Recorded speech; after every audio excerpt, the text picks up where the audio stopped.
Very good. So welcome back to the second session of your financial empowerment course here at Weave. I am Irene Kelly or Irene Kelly, and I am Weave's Financial Education and Inclusion Manager. So I'm just very excited to go through this portion of the session with you all. Before we dive into today's content, we're going to have a moment to kind of explore how your experience was reviewing the handouts that you had for the course. So with that said, let's revisit our agenda, shall we? And I think most of you had been part of session one.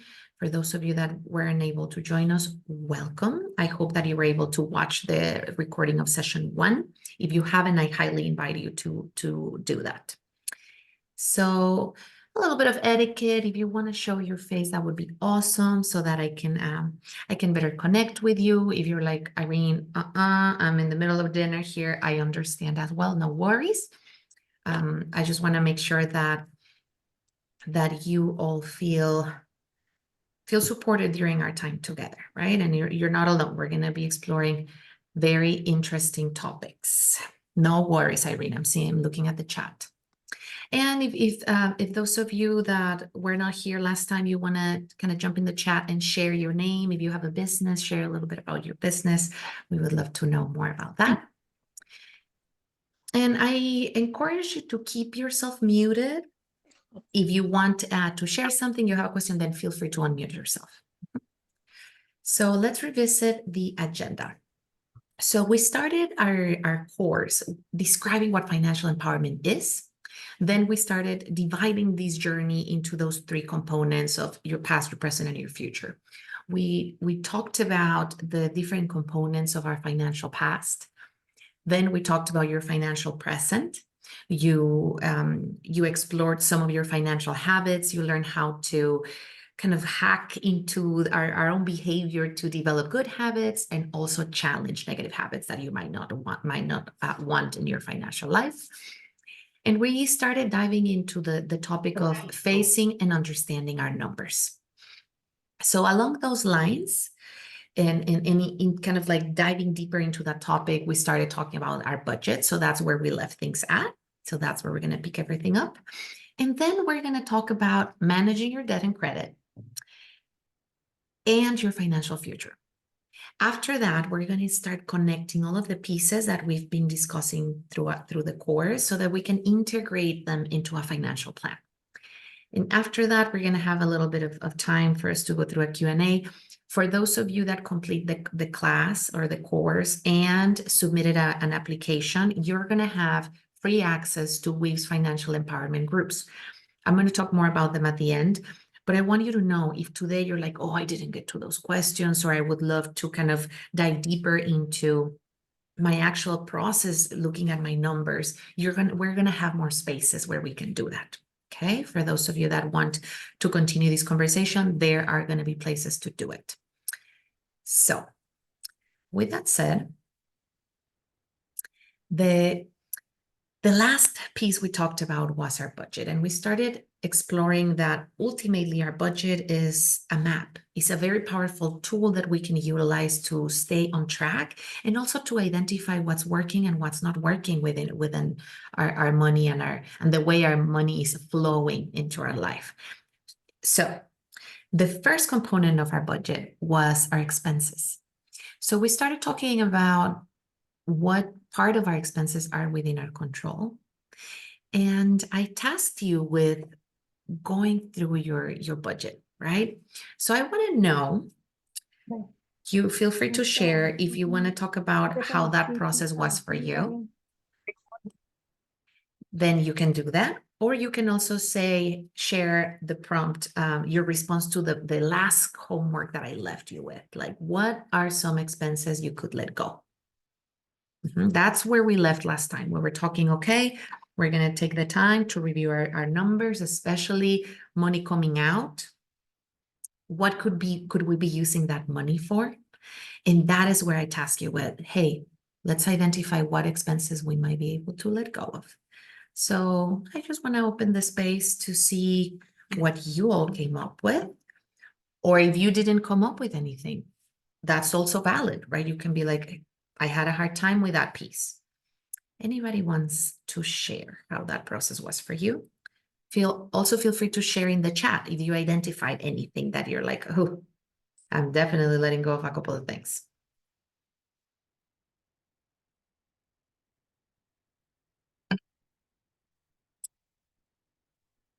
Yes, Janice.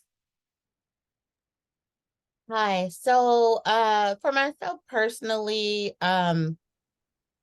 certain conveniences have gotten a little bit costly for me, Okay. like DoorDash. I know this doesn't really necessarily pertain to my business. However, because it's so convenient and I could make the excuse, oh, I'll just grab something really quickly instead of like doing meal prepping, I could definitely let go of that service. It's way too easy to spend money. Great catch. Yeah. Love that. And here I want to invite you again to really take this time to focus on your personal finances. Right? I think it's important, especially for those of you that are entrepreneurs, to carve out that time to start really pampering your personal finances so that you can get to that point where you identify, hey, this is what I want to bring in for me. Then you look at your business finances with different eyes, right? Because you have those amounts in mind. And for those of you that are not business owners, this is a good opportunity to explore that entrepreneurial spirit, right? But again, these classes is really about taking the time for your personal finances. So that's a great example, Janice, of something that you're like, this should go. And I'm looking at some great examples in the chat as well. Thank you for sharing. Fast fashion clothings. Yes, yes. Especially when we think about quality, right? When we spend our money, we're investing in things. And when we buy clothes, we're investing in the raw materials, in the brand behind those clothes, in the kind of the process that those materials went through to become clothes. Like it can go so much deeper, right? Than sometimes what we think about. So that's a very, very good example. I love that.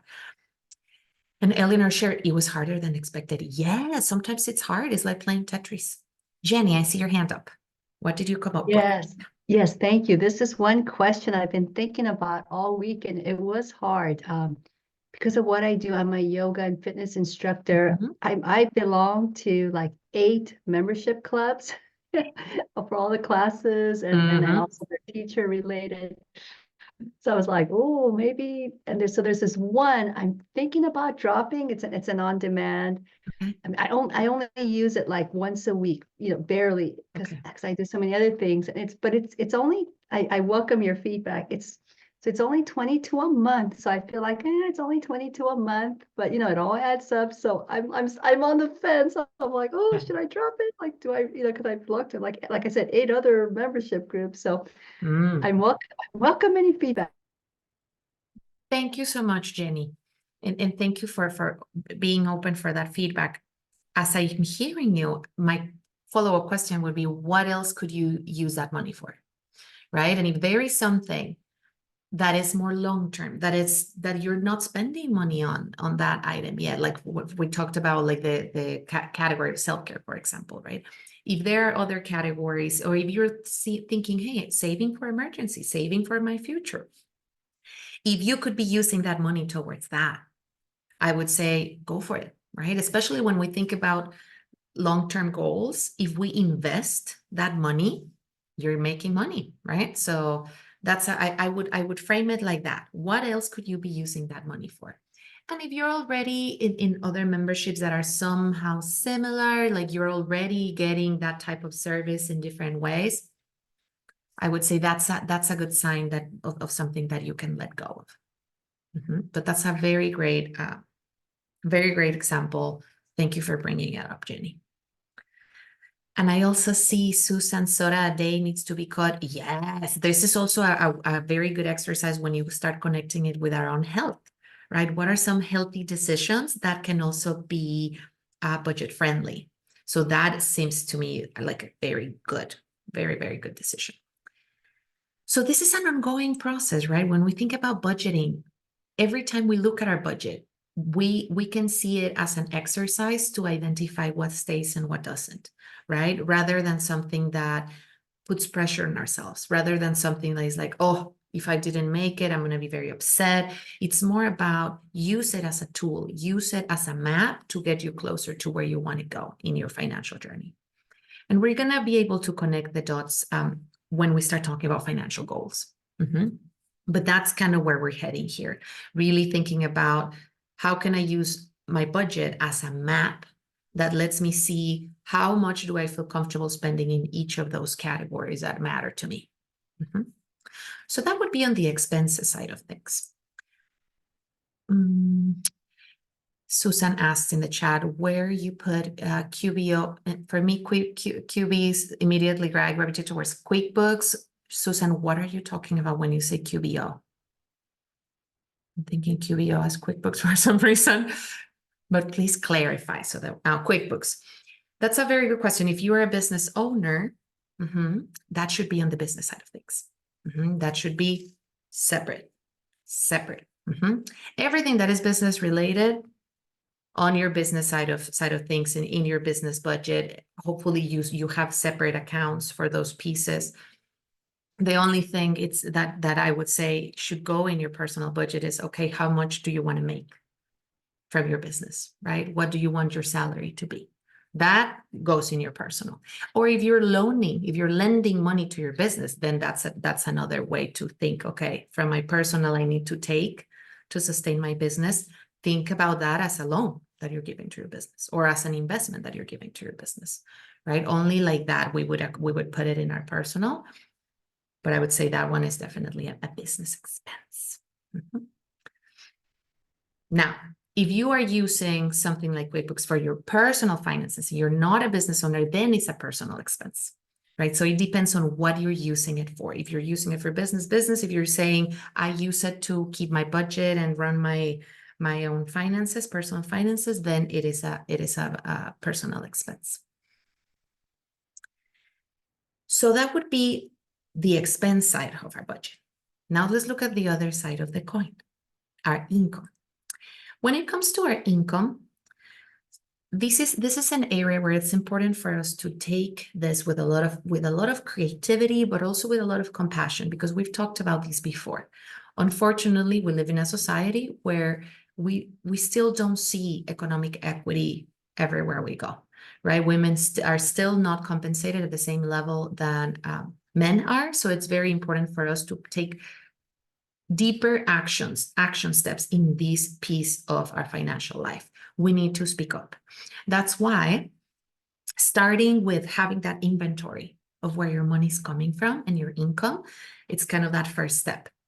So here are some questions that I invite you to ask yourself when you're navigating the income side of your numbers. First and foremost, is your income just and sufficient considering your work and skills?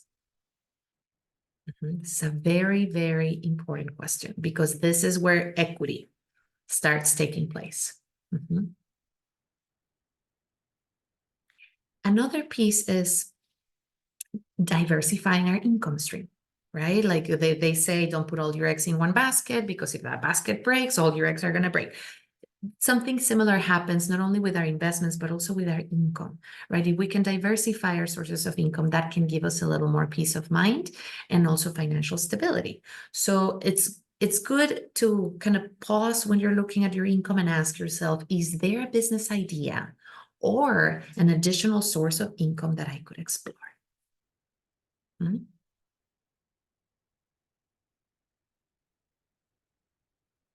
here again, I invite you to start taking notes. If something resonates with you, start taking those notes.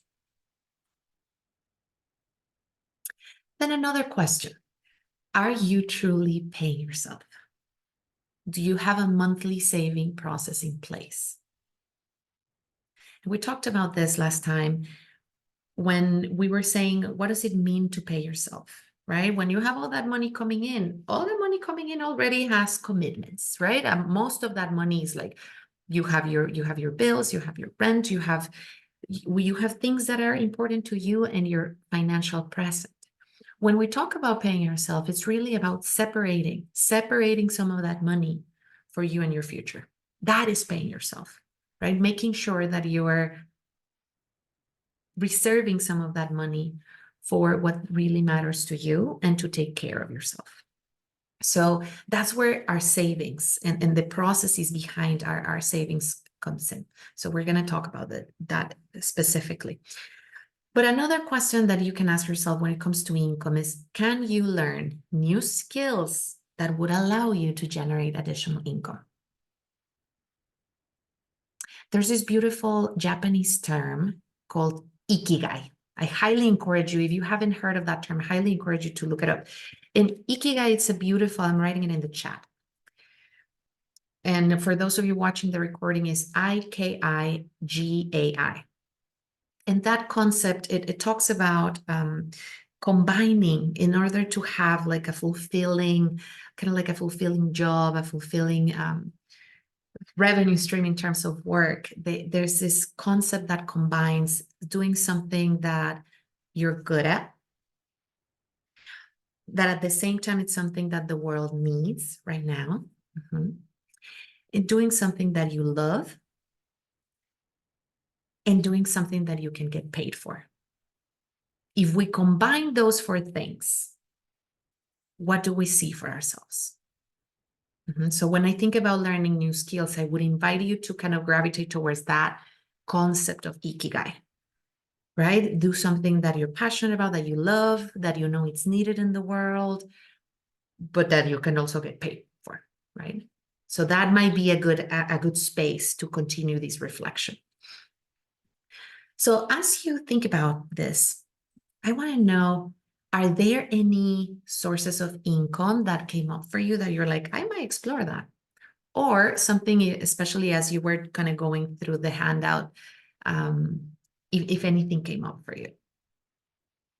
Susan, yes, Susan, I can repeat the fourth again. If it was about ikigai, or the fourth question is, can you learn new skills that would allow you to generate additional income?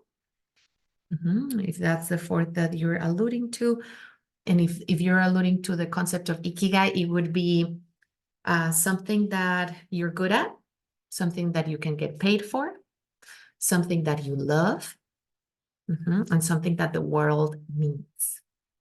Those are the four.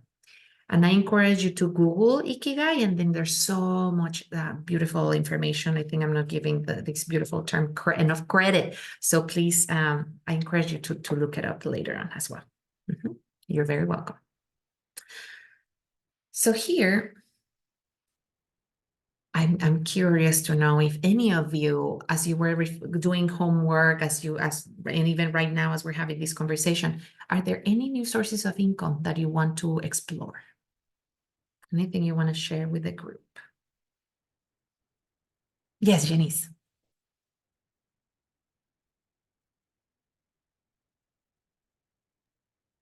Sorry. So, since I've been a stylist like all of my life, and wanted to be able to add some layers to the service that I could provide, I went back to school. Ooh, perfect. I obtained a degree in acting, tech theater, costume makeup, film, television, and media. So so my role and a lot of times have been behind the camera. I have now taken on so many different things. It's crazy. It's like just helping me to grow. It's helping me be able to expand my plateau, so to speak, to where I'm not limiting myself in the area of creativity. So say, for instance, I am partnering with a business that I would like to offer my services to. I don't have to just be boxed into, hey, I just do this right here. I have just kind of like put some sprinkles on the services that I already provide. So Yeah, that's what I've done and what I'm doing currently. I love that. Thank you so much for sharing. That's such an inspiring share. And Thank you. it's how beautiful it is that it all connects, right? So, and I love the idea of, hey, partner with businesses, right? You don't have to do this alone. So for those of you that are like, I'm curious about this, but I might need to partner with another entrepreneur. It's all about making those connections. Make sure that you're leveraging Weave, join our newsletter, attend events so that you can connect with other entrepreneurs. That's always a possibility and an advantage of being part of the Weave community. So I encourage you to tap into that network. And thank you, Susan, for sharing in the chat. She added being a notary to add to bookkeeping. That's a great combo right there. I love it. Also, like being creative, right? Leveraging, you already have a pool of clients and they might need additional services. That's another avenue for you to consider. Currently, Susan shares currently doing photo finish at the horse races. So it's really thinking about, okay, what can I do? What do I enjoy, right? There's this phrase, there's quotation from Einstein. He used to say, in times of crisis, creativity is more valuable than knowledge. I think both are very valuable, but I do love the creativity piece because sometimes when we feel stuck, if we just kind of step back and tap into what we really enjoy doing and that creative, that kind of the creative power, we can identify things that might be very, very rewarding, not only on the financial side of the spectrum, right? So I invite you to tap into your creative power. And thank you, Irene, for also sharing in the chat, selling more of my existing graphics via image stock libraries. Yes. Also, I'm going to start doing a weekend course in Japanese ink. That sounds so much fun. That sounds wonderful. So please keep at it. Keep at it and continue sharing what you are all working on. I'm happy to share the quote again. Eleanor, the quote is, in times of crisis, creativity is more valuable than knowledge. It's an Einstein quote. So once we think about our budget, right, and we think about, okay, I'm going to keep an eye on my expenses and get the creative juices flowing in the income side of things, that's where it's very important to make sure that in that exercise, you're paying yourself. So which means that you are prioritizing saving strategies. So in terms of saving, what are the biggest kind of like golden rules when it comes to saving? The first piece would be save first, not last, right? Saving should be like a bill, right? You're not going to miss you're not going to forget to pay your phone. You're going to forget to pay your rent. Savings should be the same, right? We see it as a bill, and we should think about your saving objective, our savings, the objectives of those savings as those categories. That way, when we save, we have a purpose for that money, right? So we honor that purpose, and that purpose is personal. And that's how we make it, we customize that concept of savings. The other thing, let's leverage technology, right? Time is money. We talked about that before. And your time is so precious. So if you could leverage technology and automate your savings, I would highly encourage you to do that. If you're not sure how to do it, I would say reach out to your banker and make sure that they help you set that up, so that you can, just not have to worry about the savings piece of your budget. The other important piece, as I was sharing, is saving and based on the goals and objectives, and also saving in separate accounts. That can be very powerful because then you're not going to be touching your savings for random things here and there, right? You really honor the purpose of those different savings accounts. And again, look at your savings as a necessary expense. This is not an afterthought. This is not if I have the money at the end of the month.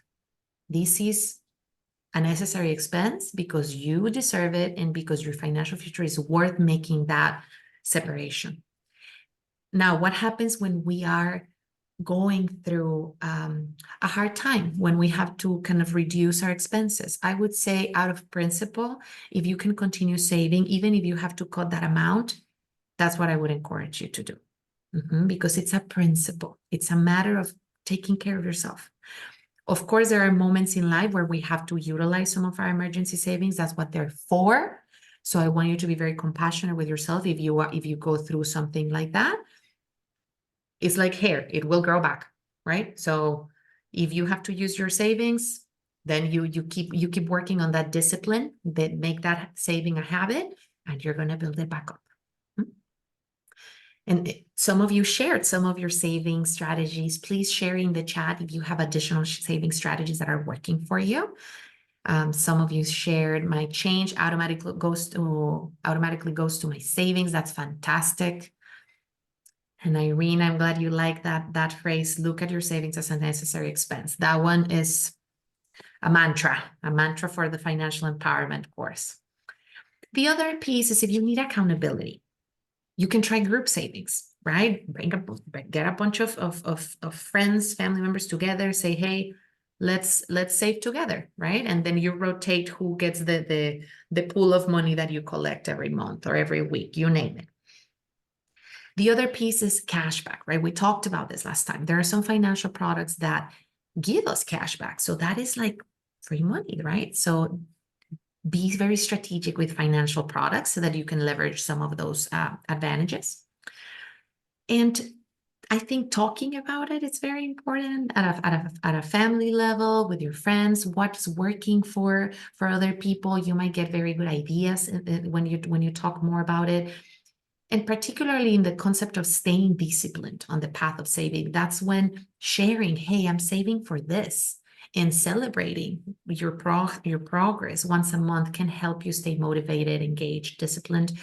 If you want to tap into kind of the power of peer-to-peer networks, that's where I would also encourage you to join our financial empowerment groups, which as soon as you kind of finalize this course, if you filled out the Weave application, then you're gonna, Diana is gonna send you all the information about those groups.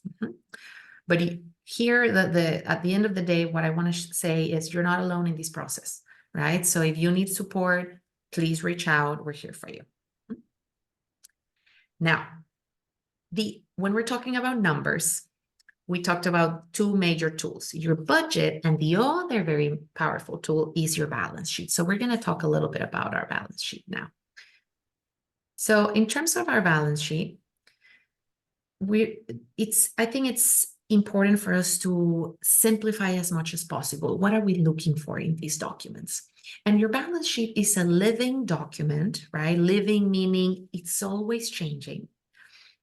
And it is where you're going to see two major categories of your finances, two main numbers that you have to be mindful of. The first one, what you own or what you have. And the other one, what you owe. What's your debt?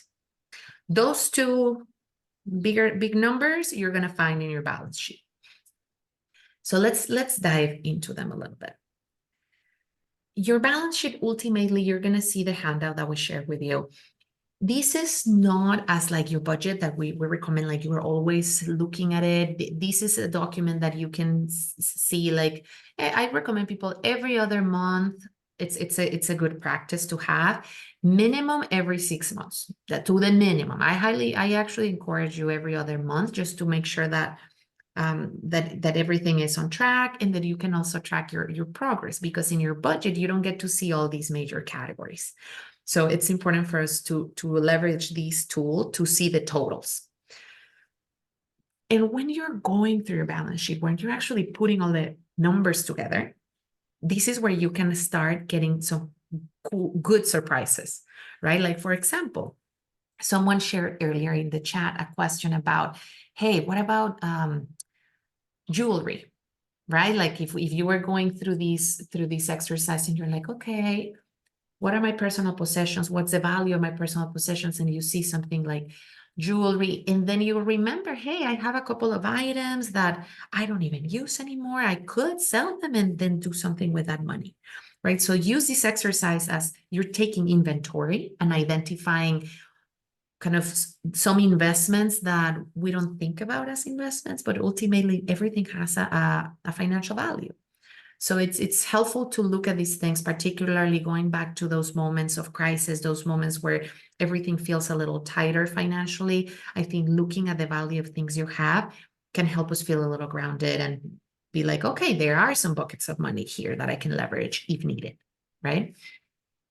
And in terms of how do you know the value of things, that I would say that depending on what the actual possession is, you might need to do a little research. Sometimes you can tell if it's jewelry, you can go to a jewelry store and ask an expert, hey, what is this valued at? Sometimes I've heard clients say like, oh, I went to a pawn shop and that's when I learned that this clock is worth X, right?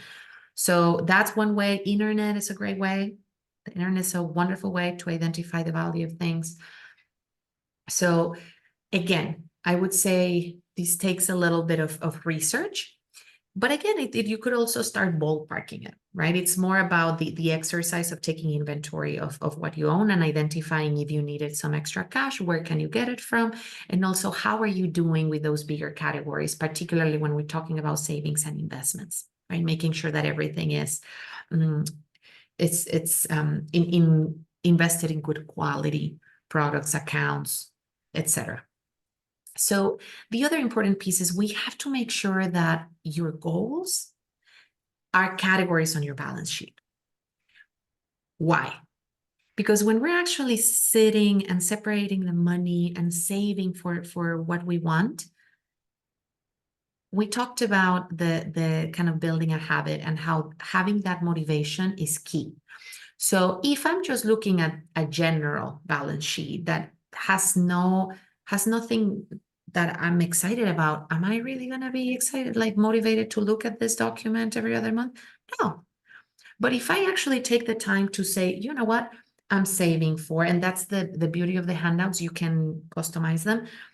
If I have here in savings and investments, I have a line item that say savings for my dream home, or savings for a new car, or savings for a vacation, and you start separating it like that, then when you're actually tracking these numbers, you are getting motivated because you're seeing your progress, right? You're celebrating your progress along the way, and you're making sure that you're honoring those commitments to yourself. So that is very powerful. So I invite you to really take the time to customize this so that to the point where you're excited to take a look at it. Ultimately, our balance sheet helps us identify where we are and how we are doing with our financial goals, and how we are doing, particularly when you're looking at, for example, liabilities, right? This is a very important tool, because if you're a victim of fraud in your credit profile, when you're actually taking a look at your balance sheet, you might notice. So that's why it's very important to keep track of things, both in the debt side and in the assets or what I have side of things. Both. Now, that would be your balance sheet. The next thing is for us to kind of take a moment and take a deep breath here, right? I think we kind of dove into all of the numbers that we need to be mindful of. So here it's important to take a deep breath and kind of tap into that creativity, that curiosity that we've been kind of sharing in this space. And that's why I love this phrase, this quotation you see in the screen. Getting your things in order allows you to rediscover yourself, right?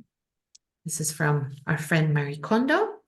I think if you look at this exercise of going through your numbers and identifying the system that works for you to keep track of everything, see it as an opportunity to rediscover what is it that you want, what's important for you, and is that reflected in your financial life? Is that reflected in those financial documents that you're using to track everything?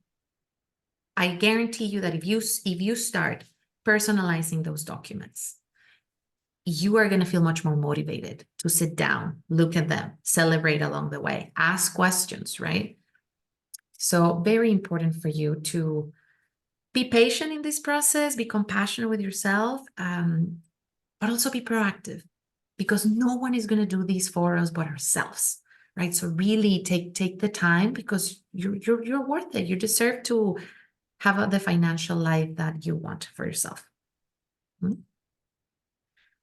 So now we're getting ready to focus on the debt component, particularly as we looked at the balance sheet. Now I want us to kind of get more familiarized with the concept of managing debt and credit. Our mindset has the power to set us up for success or make us feel defeated before we even start working on what we want. And when it comes to talking about credit, talking about debt, sometimes there's a lot of stress, there's a lot of shame attached to these words, right? Even when I said, when you read credit in the screen, when you read debt in the screen, I want you to be very honest. If anything is negative is coming up for you, remember what we talked about last time, name it or tame it. So feel free to name if you're like, I read this part, I'm not excited. Name it so that we can start taming that piece of our mindset, because there is a lot of stress associated with this space when it comes to our finances. So I want us to be very mindful of the power of our financial mindset here so that we can honor our feelings and identify what tools and strategies are going to help me kind of shift the narrative if I need to shift the narrative or take control of my debt.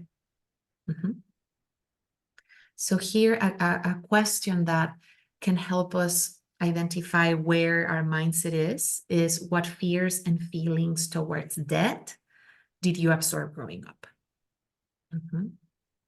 So those are the connections that it's important for us to make so that we can take control of our debt from a place of us being objective, being proactive, and also understanding that debt is a very powerful tool. Debt is not bad. If you grew up in hearing, oh, debt is bad. Oh, no. We need to challenge that because that can be a very powerful tool. And here, we like to think about debt as if it was a game. Like think about it as a board game, right?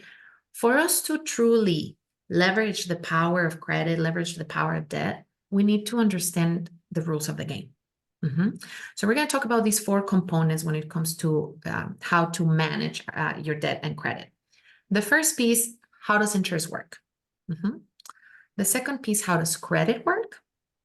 Then we're going to talk a little bit about a couple debt management strategies that you can tap into, and also ways in which you can utilize debt as a tool. Now, if you want to dive deeper into the debt conversation, we are going to have a credit building course coming up in April. So if you're like, hey, I want more of this, I highly encourage you to pre-register for our course. It's going to be free. We're going to send more information about it in the follow-up email, but I wanted you to know that if you're like, hey, I want more of this, there are going to be spaces where we can explore this conversation a little further. So here, before we move forward, I would like us to take a moment to grade from 1 to 5, 1 being least confident and 5 being super confident. How confident do you feel with your ability to manage your debt? Just very honest. This is a no judgment space. Okay, thank you for sharing. Thank you. Very good. Very good. And this is when we can leverage each other, right? Some of you don't have any debt. Some of you have more experience with debt. So if any tips, products come up for you, please feel free to share in the chat. Very good. Thank you for that. So at all points, it's important to kind of tap into, okay, where are we, right? Where is our mindset? How am I feeling? So that we can honor that. And also leverage the power of credit, right? So the first stop in this journey is going to be interest. Interest is ultimately the cost of using someone else's money, or the benefit when we're in the investing side, the benefit of letting someone else use your money. And when we think about the space of credit, ultimately, this is a space where it's all about convincing others that we will be responsible enough to pay off our debts. So the whole credit system is built around, hey, we have to make sure that people have a score. How do we make sure that banks have a system where we can track who can pay, who can't, right? So ultimately, it's just a system, and it's important for us to understand how to navigate it. And where can we get support in that process as well?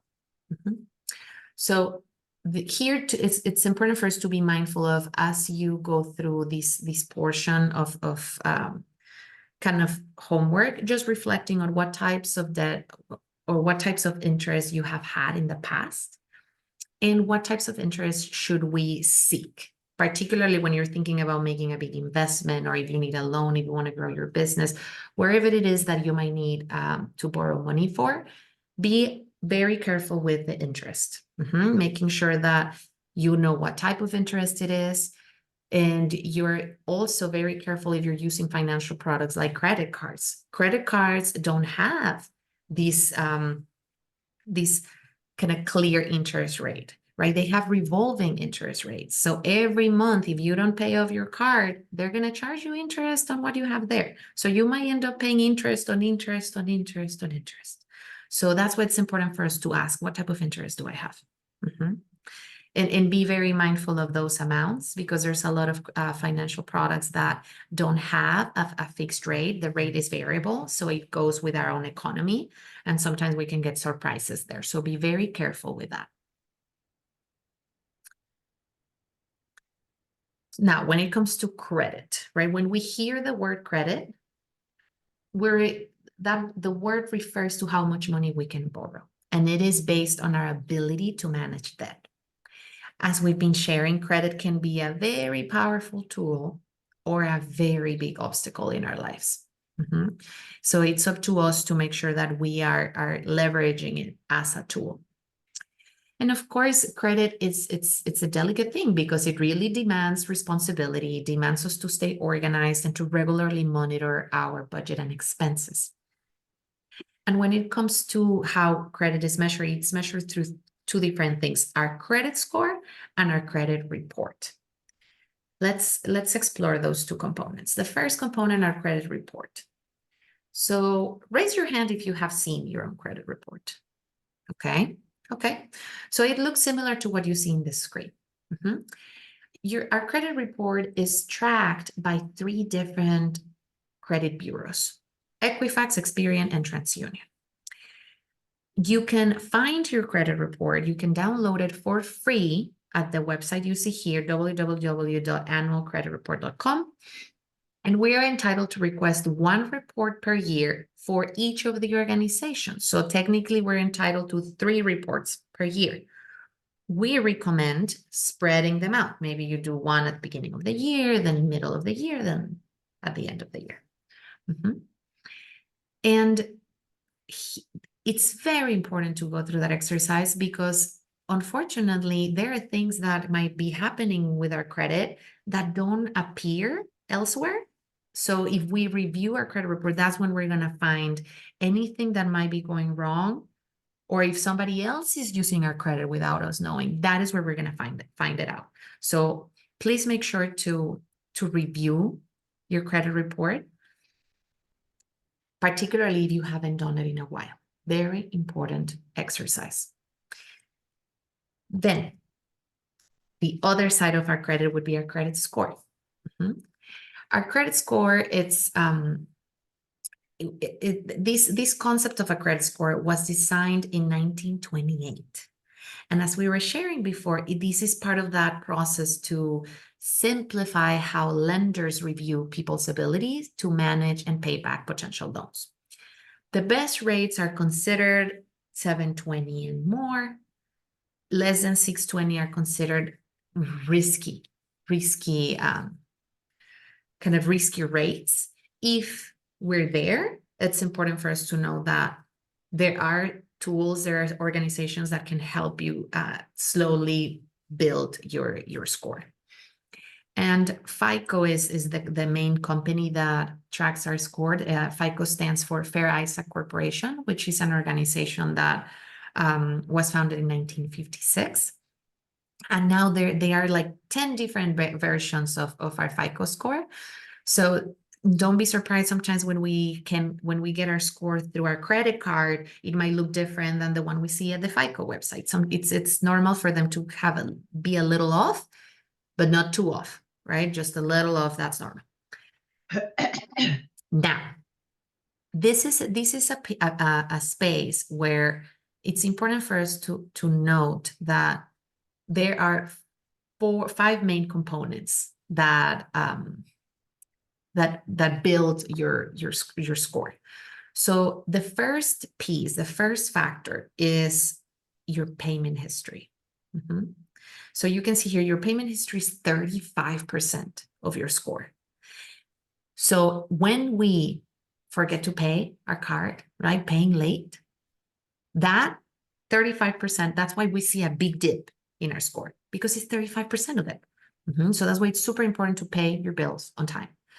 The second component is your credit utilization rate, which means how much money you owe, right? Especially here, it's recommended not to use all of our limits. Like if you have a credit card, we encourage you use less than 50% of your limit, right? Because when we're using a lot of credit, what are banks gonna think about us as a potential client? They might think, oh, they need a lot of that. They need a lot of money borrowed. So that's where the credit utilization rate, keep your balances low, right? Keep your balances low. That's because they account for 30% of your score. The other piece is your credit history, right? That's kind of how long you've utilized credit, right? The longer, the better. This is like kind of like your track record. Then 10% of use is your credit mix. So this is how diversified are your credit products. If you've had experience with fixed loans, if you've had experience with a car loan, if you were responsible, that looks good in your credit report. And lastly, we have new credit, that's 10%. And that is, I think the key there is being mindful of when you're applying, when you're shopping for a product, there's like a 45-day window where you can you can get your report pulled and it's not going to affect your score. This is more what this really comes to play in a negative way when you're always shopping for credit products, right? If every month somebody's pulling your credit because you're asking for all these products, that's when in the eyes of lenders, this might be like, hey, what's happening? Okay. So to summarize these pieces, and actually before then, I just want to do a caveat here. For business owners, there is a business credit scores system. However, most lenders, even if this is a loan for a business, they're going to focus on the personal credit score of the entrepreneur. That's why it's very important to focus on your personal credit score first, because then that is going to connect with you building credit for your business. And then here I want to pause. I see a question in the chat. Jenny, thank you for asking. What are your thoughts about only using cash to pay for expenses? At the end of the day, it's all about finding the system that works for you. So the only caveat there, if you use cash to pay for your expenses, I would say make sure that you have a system to track receipts so that you know where your money's going. I think that would be key. And actually, there's a budgeting system called the envelope system, where people that really want to stick to a budget, they get all their all their monthly expense money in cash, and they divide it into envelopes. So once you run each envelope is a category. So that's a very useful strategy for a lot of people that feel comfortable managing cash. So I would say if that's what you feel comfortable with, go ahead. As long as you have a way to track things, you should be good. Again, this is about finding the system that works best for you. That's the most important part here. So now that we talked about kind of the basics of our credit, we talked about credit report, we talked about credit score. How do we improve our credit score, right? So here's a summary of how we do it. Again, first, pay your debt on time. Remember, that's the biggest factor in our credit. The second one, keep your credit balances low. I said below 50% would be wonderful. If you can do below 30%, that's even better. So the lower the key is the lower the better. Because once we keep that, they call it your credit utilization ratio, right? How much credit you're given versus how much you're using. The lower that ratio, the healthier our debt portfolio is looking in the eyes of lenders. So be very mindful. If your utilization ratio was very high, don't worry too much. Be patient. Just pay down your credit products one step at a time. Just stay disciplined paying them off. And we're going to dive into how we can pay our debt off and manage our debt. So if we think about kind of like a set of instructions on how we can start better managing our debt, the first piece is making sure that you list everything you owe. That's where the balance sheet comes in, right? The balance sheet is going to be that space where you can write down all of your debts. I encourage you there, or even if you have a separate way to track your debt, make sure that you identify interest rates, minimum payments, and due dates so that you don't forget anything. Then once we have that in our balance sheet, then we can come back to our budget and make sure that we're incorporating all of those debt payments. And lastly, identify the best payment plan for you. I'm going to share 2 debt payment plans with you. But I think in this process, you're going to be able to identify what type of debt you have, right? And here is where it's important to take a moment and tap into our financial mindset, right? And connect that concept of good debt versus bad debt. Good debt is an investment in your future. Good debt is money that we spend on needs rather than wants, right? Like student debt, your mortgage, a vehicle, right? If you need if you have a business loan to get your business started or growing your business, that's good debt. It's an investment in you and your financial future. Now, on the other side of the spectrum, we have what we can consider bad debt, right? This is debt. This is money that we spend on wants rather than needs, right? This is money that doesn't represent an investment in your financial future. And it can also be very high in terms of the interest rates. That is what I would be cautious with. If you see a lot of that type of debt in your numbers, make sure that you're connecting the dots with your financial habits, right? Maybe this is something that we need to be careful with, right? Maybe this is something that we can do additional work with. There's also an organization, it's credit.org. If you are like, hey, I might actually need additional support with that, I encourage you to look at this organization again, credit.org. They have free debt counseling, and they have a lot of great resources if you need additional support when it comes to, hey, I might be spending a lot of money in bad debt. We need to look into that. Okay. So in addition to this kind of good versus bad debt, it's important for us to identify what are the types of debt out there that we need to be thinking about, and also the types of debt that we need to be very careful of. So here you're going to see, this is a little busy. I want to make sure that we just identify kind of the range of debt products that are out there so that we can be very careful with our financial situation. Unfortunately, in the top of this chart, you can see, and here we can base it on the last line. These first 3 credit products are not reported to bureaus, right? Payday loans, title loans, pawn shops. Those types of debt could almost, when we look at the interest rates, they are considered predatory, right? These interest rates, we believe 3-digit interest rates should be illegal, right? Unfortunately, we don't live in that society. We're building that society, and it really starts with us identifying, okay, how can I get out of these type of products if I have them, and how can I be aware of what these type of products are doing so that I can share and speak up about that. Because unfortunately, a lot of these, especially when we look at payday loans, title loans, these products should be considered last resort.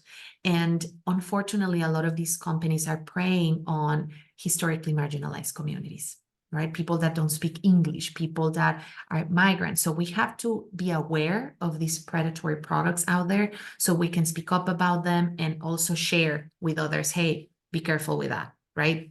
Read the small font there at the bottom of that contract, right? So be very careful with those three categories on top of the chart. Then we start seeing products like personal loans, credit cards, car loans, mortgages. These products are reported to bureaus, which is a good thing because you want to build your credit history, right? That's what we want to do that. So here we just have to be very careful with the term. We have to be very careful with their interest rate so that we use these products responsibly. Mhm. And here you have when to consider each of these products or types of debt. Mhm. And Diana sent you the PDF of the slides. If you want to come back to them at a later time, you also have them already in your inboxes. So in terms of payment plans, let's say that you're like, okay, I identified my types of debt. I already made that list. Now I want to know, how do I pay it off? How do we, especially if paying your debt off is part of your financial goals? The first piece is make sure that you're budgeting all of your minimum payments. And then if you have extra money, that's where there's two strategies that we can look at. The first one is called the avalanche effect. So that's where we prioritize debt with the highest interest rate. And then the other strategy is called the snowball effect, where we prioritize the smallest accounts. I'm going to share an example in a moment. Once the first item is paid off, that total amount, you roll it over to the next item in the list. So you have all the minimum payments, but that extra amount of cash, we're going to focus it on the first item. Once that's paid off, we go to the next item until you finish paying everything. If you have a lot of items in your list, that's when we encourage you to consider consolidating your debt, right? Bringing everything together, paying it off with one product. Sometimes it could be a loan, a personal loan, and you use it to pay everything off. So you only have one payment. That's always a strategy if you have a lot of little debts here and there. And also you can refinance certain debts if the interest rate, if you have the option or availability of better interest rates, that's what you can consider refinancing. But going back to these two strategies, just to share a brief example, it's really up to you what works best for you. The avalanche strategy, the one that prioritizes the highest interest rates, this is the one that is more cost effective because you're focusing on paying off the debt that is most expensive to you. So that would be the avalanche strategy. The other strategy would be the snowball strategy, where you prioritize the smallest dollar amount. Once you pay that off, then all of that money, you use it for the next debt. Again, considering that you're paying all the minimum debts, all the minimum payments, all the minimum payments, for sure they need to be covered. This is with extra money. How do we decide where to put it? If you don't like seeing all these little debts here and there, the snowball strategy might be best for you, because then you're just going to let go of those items quicker, especially if you have little debts. That might be a route to take. But again, it's really about what works best for you, what makes you feel more in control, what makes you feel more motivated to pay off your debt. That's the system that I would choose. So here, I want to share a couple of resources for the debt management piece. So first and foremost, make sure that you're staying informed and organized. Find a system that works for you, right? It could be QuickBooks. It could be, there's a really cool software called Mint, and it's actually the same company that created QuickBooks, but Mint is focused for personal finances. And also websites like Credit Karma that can help you stay on top of your credit and help you track your progress as well. Very important to conduct regular financial reviews. If you do have a lot of debt items, I would actually encourage you to look at your balance sheet much more often. And also work with a team, right? Leverage your bookkeeper. There's financial coaches you can tap into, accountability partners, having a trusted contact that you can share your goals with, and also debt counselors if you need that. And also keep learning. Here are some books that I encourage you to take a look at, particularly around our mindset when it comes to managing debt. One is called Mindful Money by Jonathan K. Dio. The other one is The Richest Man in Babylon by George Clason.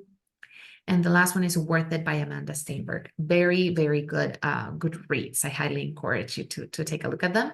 And then 2 important websites that can help you compare credit-related products. The first one is nerdwallet.com, and the second one, credit.org. So highly encourage you to leverage those resources. If there are any resources that you have leveraged that you don't see in this list, please take a moment to share in the chat. There's books, websites, what has helped you? Please take a moment to share in the chat.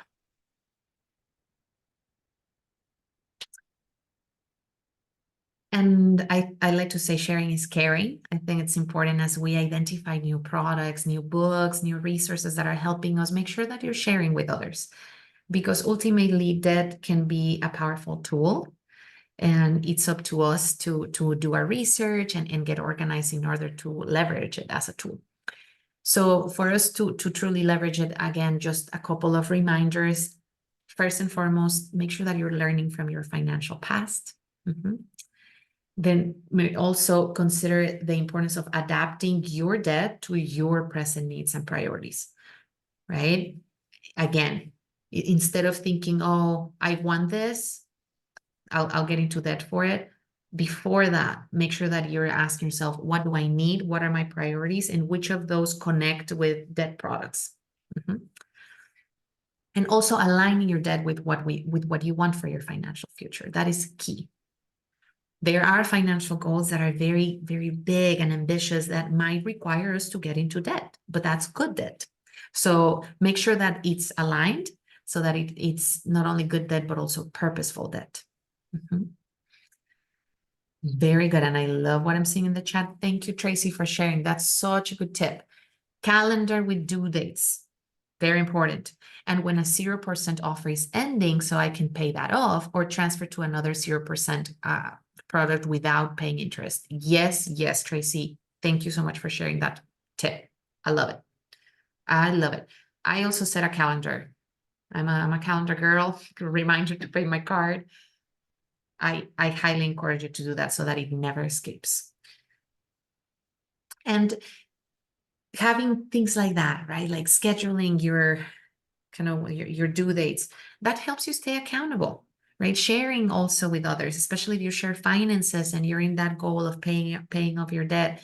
That's a very, very healthy exercise that can help you stay accountable to not only to yourself, but to others, particularly if you have shared finances. So once you are organized with your existing debt, you can start thinking about the role of debt in your future and in your life. So again, you can use that to achieve your dreams and aspirations. And if at any point you feel a little stressed, you're like, okay, this debt seems daunting. Remember that where the determination is, the way can be found. Sometimes you just need to tap into your support network, but if you're determined, you can do it. And you're not alone in that process.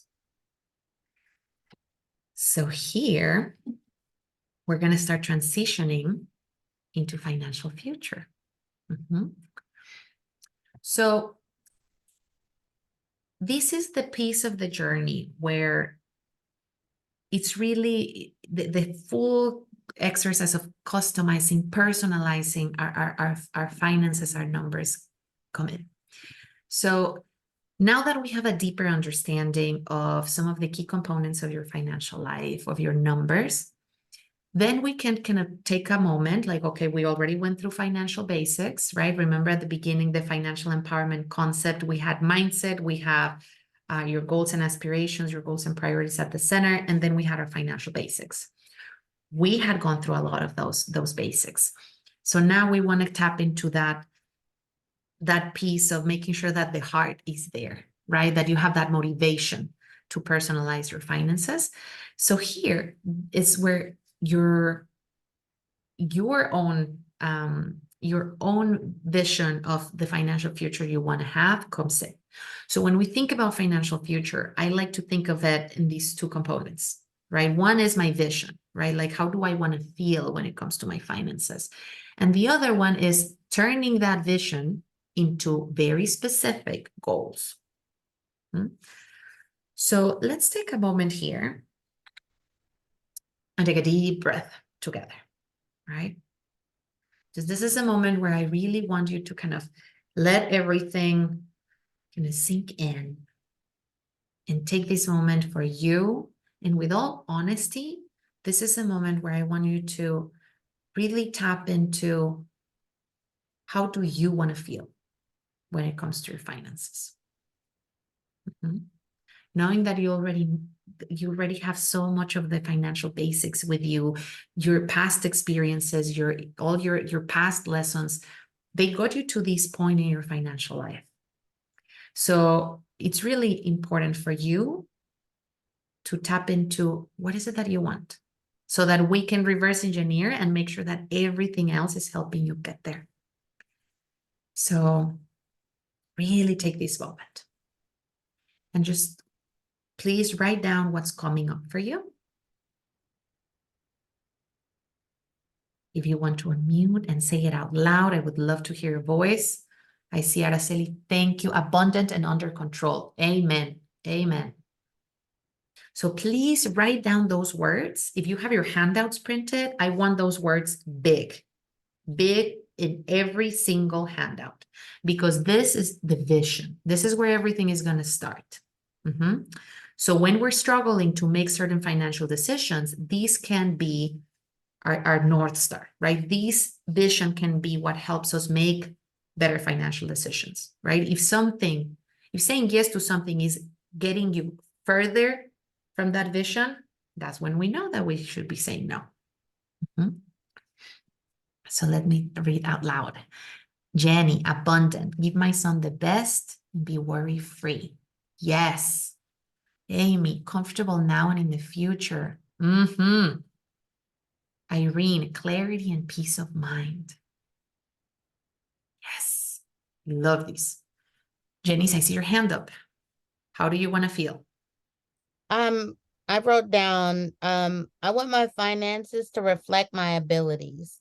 I want my finances to provide freedom to grow by allowing me to have large credit lines and be able to amass, the type of financial success that allows me to make purchases to grow my business in other areas of my life personally. I'm a fan, and Irene is also a fan in the chat. What you said, I want my finances to reflect my abilities. That's very powerful, Janice. Thank you. Thank you for sharing. Eleanor also shares, I want to be able to establish generational wealth for my family. Oof. Talk about economic equity, Eleanor. Amen.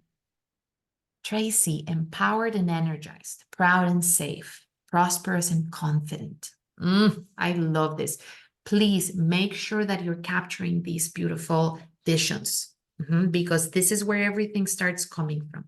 So thank you. Thank you for taking the time, for sharing.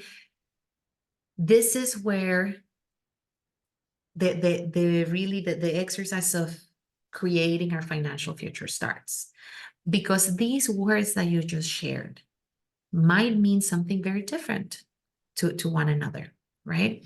So when we start thinking, okay, how would that look like in terms of my numbers? That's when the goals come in. So, for example, right, when we're thinking about that, the concept of visualizing our financial future, once we identify, okay, I want to feel clarity, right? Or I want to feel, let me look back at the wonderful chat. I want to feel prosperous. I want to feel comfortable. If we think about how those words could be seen in your numbers, right? This is when the question, what do you want to achieve financially, comes in. So that starts to get us into the goals and aspirations portion of our financial future. So for example, if I want to feel clarity, then what I want to achieve financially is have a system in place where I can smoothly track where my finances are going every month. That could be a goal. Other goal, if you said, I want to feel that concept of safety, right? I want to feel both prosperous, but also safe, peace of mind. Then if we think about what do you want to achieve financially, that's going to get you to that feeling. Emergency savings, investing for my future. Those are two things that connect with that vision. So it's like reverse engineering, right? How do we get from what, for example, once you look at what you said, what your vision is, ask yourself, okay, how would that look like in my budget? How would that look like in my balance sheet? And that's when we can create what is known as SMART goals. So SMART goals, just like the acronym says, they're specific, they're measurable, they're achievable, they're relevant, and they're time-bound. This is one of those pieces where I encourage you, if you haven't taken the time to develop financial goals, this is an exercise that I would even carve like an hour or so to just sit down and start putting that beautiful vision into goals.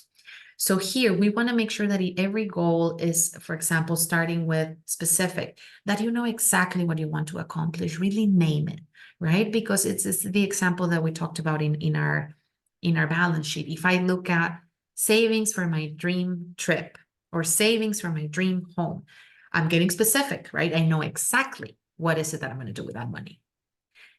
That is the first piece of the puzzle. Then the second piece is, how are you going to measure your progress? We need a dollar amount. And sometimes there are specific goals that we are like, ooh, I don't know exactly how much that dream house is going to cost, but you can start looking at average prices. Make sure that you have a dollar amount there. That way you know what's the target and you can track your progress. If we don't have a dollar amount, that makes it very tricky. Now, there are other goals that don't necessarily require a dollar amount. There are some goals that require actually a time amount. Like, for example, I want to make sure that I have efficient systems to track my finances every year, to have that clarity that I want. And I want to do that in the next 3 months. That helps you make measure your progress. You know that you have these 3 months. The other piece, make your goals achievable. Make sure that you're being realistic with the goals that you're setting up for yourself. That's why we first went through our budget, so that we all get an idea of what's realistic right now in our financial present, and we're not putting unnecessary pressures on ourselves. We already have a lot of that. So it's important for us to be very compassionate with ourselves, but also be ambitious, right? So in that same process, that's where just the word being realistic, the word realistic, it's key there.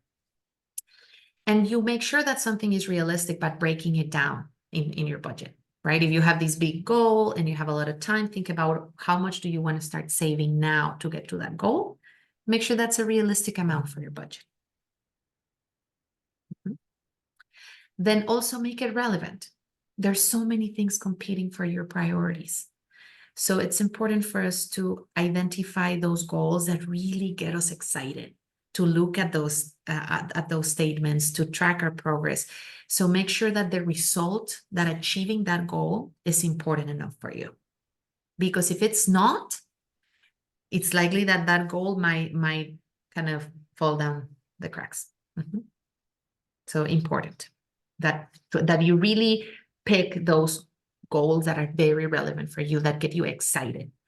So that we kind of close a loop, and then we think about reviewing our finances from that lens of, I want to see where I'm at, right? I want to see what I can tweak. I want to be able to celebrate and learn, because we have that kind of North Star guiding us. And make sure that your goals are time bound, right? Identify when would you like to accomplish your goal. And in that process, again, we've been saying that these are living processes, right? These processes and these goals might adapt, might change as you change, right? We don't know if maybe that's why reviewing your goals, reviewing your numbers, it's so important, because in that exercise, you might be able to identify, hey, I actually just realized that I have this other goal that is much more important to me. I should make some changes in my goals, right? You can always make changes. You are the one in the driver's seat. So if you decide that you want to change your destination, you can absolutely change your destination, right? But it's important for you to have that space where you can review the goals that you set for yourself, review if they're still relevant, if they're still achievable, exciting, then we keep going. If some of them are, they need to be tweaked, that's why we have a process in place. So you received one of the handouts as your financial goals worksheet. So that's where you just have more space to break down those goals so that you can make them as smart as possible. And then you can connect them to your budget and to your balance sheet. Make sure that there are categories in there. In terms of recommendations with your financial goals, it's recommended to check your progress at least once a month. And see your progress from the lens of, again, if you were your own financial advisor, right? You're not going to look at those goals to judge yourself. You're going to look at those goals to either learn from any obstacles that came up your way, and celebrate your achievements. Ultimately, your goals are the foundation of your financial life, because they help you determine where you're going and why you are spending your money the way you're spending it. In your financial goals is where you will give life to your finances, where you make them yours, right? It's not just rinse and repeat. It's really about, why are we working so hard for? Why are you working so hard for? Right? So this is where this comes to life. So if this exercise feels a little daunting, right? I want to share with you one of the best pieces of advice. Actually, my dad gave me this piece of advice. If you don't know what you want, start by defining what you don't want. If there's a moment where you're like, oh, I'm not sure, well, at least let's say, well, I don't want to feel lack of clarity. I don't want to feel strained with my finances. So then that can also be translated into a financial goal, right? Make sure that you have emergency savings. Make sure that you are working on building a system, a tracking system for you. So this is a very personal exercise, right? This is really up to you, up to what matters most to you. So please make sure that you're spending time reflecting on your goals and tweaking them if they need to be tweaked, right? So as you think about your goals, I want us to be mindful also of the fact that life is change, right? That's a constant in our lives. So how can we prepare for changes in our financial life? And that is by, again, name it to tame it. So we have to start naming a couple of key risks and expenses that might come our way. So how do we prepare for the unexpected? That's what we want to ask ourselves, and make sure that we're doing everything that we can control to do that, and then we let go. So some of the key risks for us to consider is, one, a job loss. So for that, we encourage people to save and reserve 3 to 6 months of cash expenses. If you have dependents, I would say 6 months to a year. Also, having an accessible and available line of credit, very, very important. The other piece is, as you can see, all of these key risks and expenses have that emergency savings as a way to prepare for the unexpected. So highly encourage you. If you don't have emergency savings, that should be one of your goals. If you don't have emergency savings, that add it as one of your goals. If you, and I've heard other names, you can have like the rainy day fund, right? My emergency fund. You find the wording that works for you and make sure that you add it in your budget and in your balance sheet. So another risk, death or disability. That's why it's important to also think about services like prepaying funeral expenses, right? I've had clients that did that and that really gave them peace of mind. So very important to consider that. Having insurance, making sure that you are in communication at a family level. If you have a partner, if you share finances with someone, make sure that you have a will in place so that everyone knows what to do in emergencies. Very important. And that's within our control. And another, the last key risk and expense to start thinking about health problems. So that's again when an emergency savings would be very useful.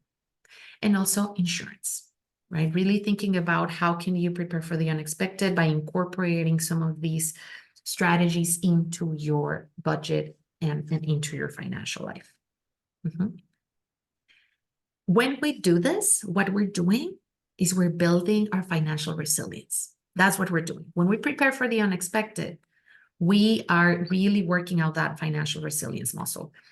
And what I mean by financial resilience is this is our ability to recover from or adjust to misfortune or change. So when you are resilient, you are also flexible. You accept and respond to change. You're adaptable. So you learn from experience, and you're persistent. You don't give up easily. Especially in an environment like the one we're in, both climate-wise, but also economically speaking, it's very important for us to be as resilient as possible and focus on what we can control. And this is, I would say, it's key for our journey, both personally and as business owners, so that you can feel less stressed, right? And you can ultimately, once you focus on what you can control, the other things you let go of. And when we do this, I want to make sure that we honor one of those beautiful visions of like building generational wealth.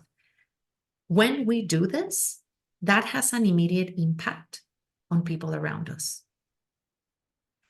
I love this quotation that you see in the screen. Someone is sitting in the shade today because someone else planted a tree a long time ago. This is from one of the best investors in our time, Warren Buffett. What I admire most about him is that he focuses on quality when he talks about investing, quality, good management, and long-term vision, right? This is the same for our financial life, right? And when we are like, okay, especially in that process of building generational wealth, it's very important for us to take care of what we can in the future, in the present, but also start thinking about our future. What do we want to leave behind?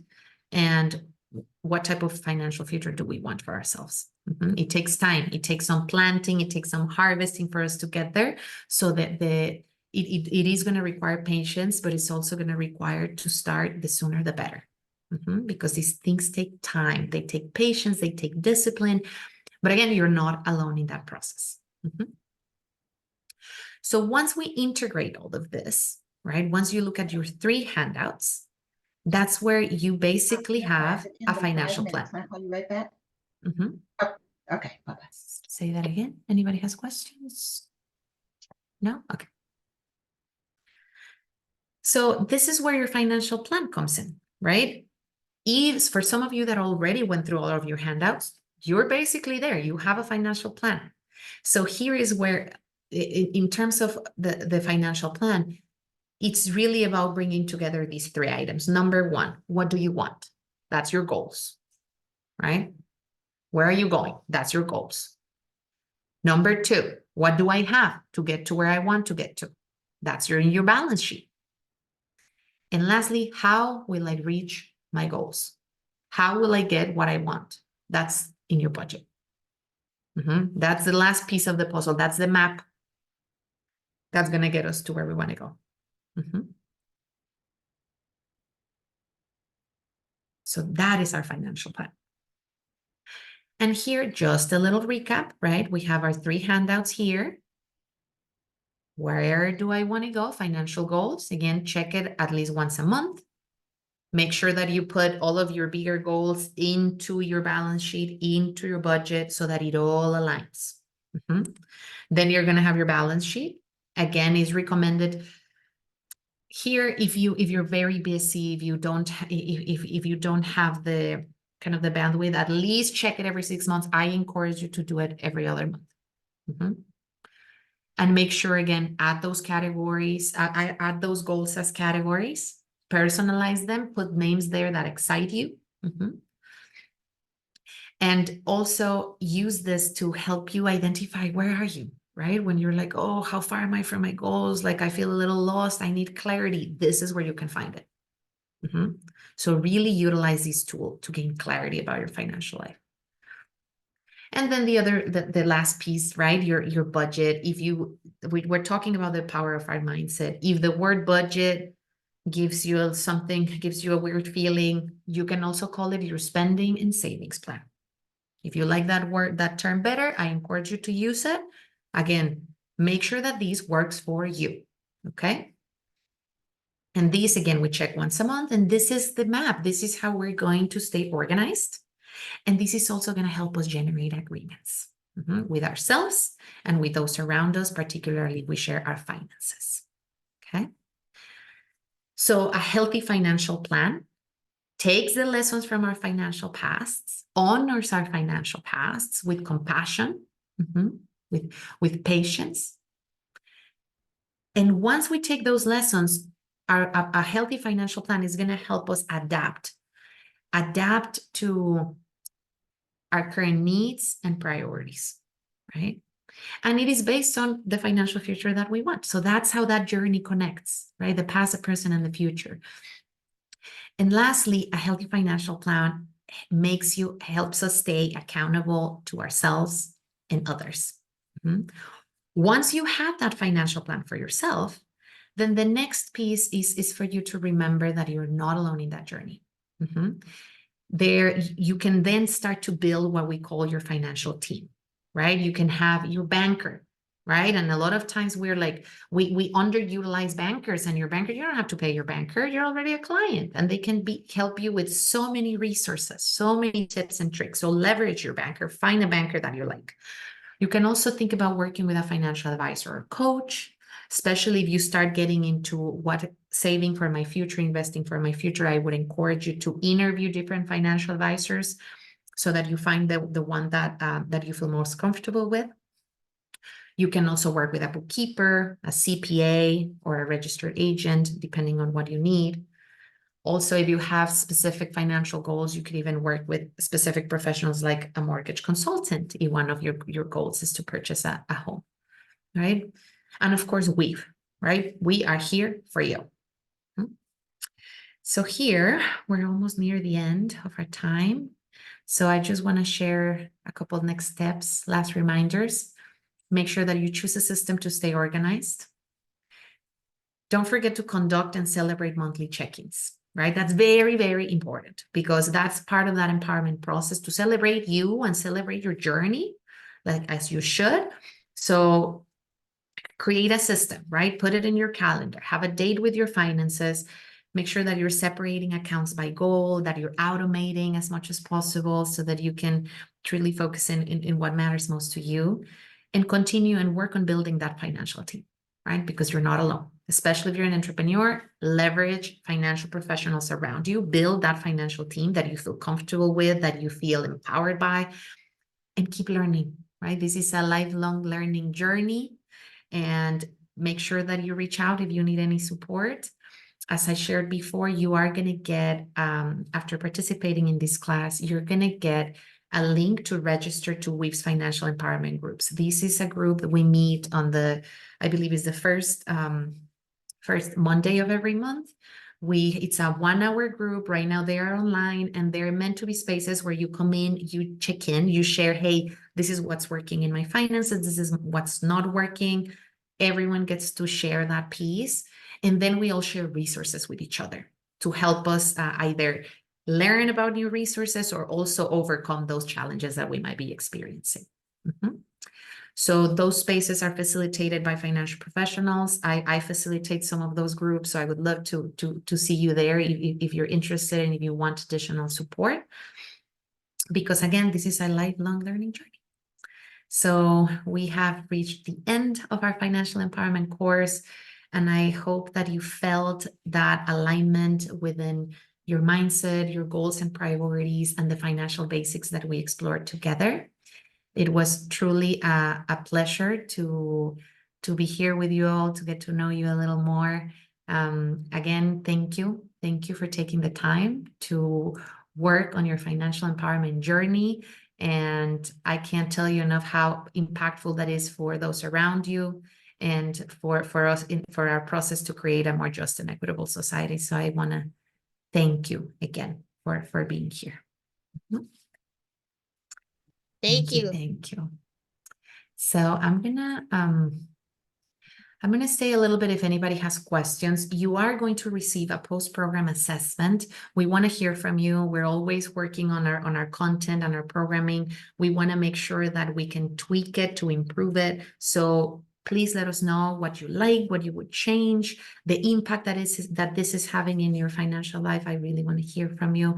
So you will receive a link with all of these pieces from Deanna. And again, make sure those of you that haven't filled out your Weave application, make sure you do it, because you do need to fill that out to get free access to the financial empowerment groups, okay? And with that said, I'm going to stay a little bit for any questions, but if any of you need to leave, thank you again for taking the time. It was a pleasure to be here with you all. Hi, Irene, it's Eleanor. To get more information on the empowerment groups, you guys will you'll email the information to us? Yes, Eleanor, we're going to be sending in the follow-up email. You're going to see a link. The empowerment groups are hosted via Zoom. Okay. So you just register, and you can register for one or you can register for the ongoing monthly group, and you have the option to come whenever you can. Okay, great. Thanks. Your class was really great. I really appreciate everything. Eleanor, thank you. Thank you for being here. Thank you for sharing as well. Sharing is caring. Exactly. Take care. Bye. Thank you. Take care. This is Tracy. Thank you so much for your kindness. You're so calm and sweet. Your voice is so comforting. Thank you. It was interesting how I kind of jumped on this when I saw it and didn't know what to expect. And then when you came on, I just felt so like calm, and I don't know, I felt like I was in the right place because of all the mindfulness and all of that. Sometimes we don't realize that, the financial maybe chaos or confusion is really just about our mindset, not about the numbers. So you did a good job of presenting both with equal weight, and that's much appreciated. It should be presented this way more often. Tracy, thank you. That means the world to me. That really does. Because you're absolutely right. You're absolutely right. This is much more than just numbers, right? It's about our history. It's about the society we live in. There's a lot that we need to heal. There's a lot that we need to honor, I think, within our own journeys and the journeys of those, especially when we think about women empowerment, the women before us, right? What they experience in our economic system. I think it's super important for us to take control of our finances from that place of gratitude and empowerment, and how are we going to leave this system much better than we found it, right?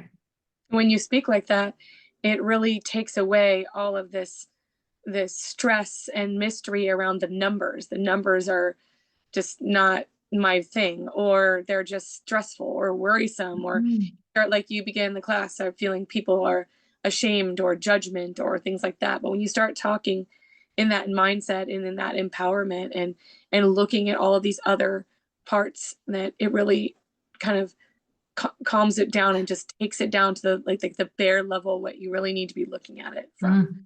So no one has ever asked in any kind of financial situation I've ever been in, what did you learn in your family growing up? That was so empowering, because I've been thinking about that myself, and I didn't expect it to show up in this class. I just expect this to be like a numbers game, lesson. And so that it showed up, I really think I was manifesting that. So I'm really glad that it exists somewhere. So thank you. I followed you on Instagram. I'm the dream painter wall murals. So Perfect, Tracy. Thank you're you. you're very amazing. I really hope to take a class from you or work with you again. So very grateful. Mija, I would love that. Please leverage all the resources we have. I might see you in the empowerment group, and I'm also going to be teaching our credit building class in April. So there's a lot coming at Weave, and we want to hear from you. I'm very, very thankful that you were here, and for you sharing. I think the more of us that share and come from different perspectives, different backgrounds, the more enriching this process can be for everyone, right? So I want to thank you as well. Those things. It's not easy to share those things. Some of the things. Yes, that's why this beautiful group, you were also courageous and so open. Like for me, it's just makes me feel so grateful to do this work. It's because of you. It's because you offer that, you offer a space for that. So much appreciated. I will Oh, now thank join you, my Tracy. family for the rest of the evening, but very lovely to meet you. Hope to see you again soon. Very lovely to meet you as well. Enjoy being with your family, and Thank you. to all of you, hope you have a wonderful night. Enjoy dinner, and reach out if you have any questions. I just wanted to say one other thing, since we're talking about the course. Yes, As Irene. as a communicator, I have to say the way that you offer different phrases for the same thing is so powerful, because something has to resonate with the person, and by some phrases are scary and some phrases.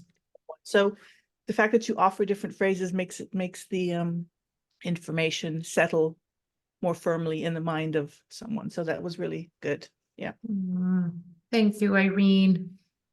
Thank you. That means a lot to us, and yeah, I'm just very proud of you all for taking this journey with us, and we hope to continue seeing you around.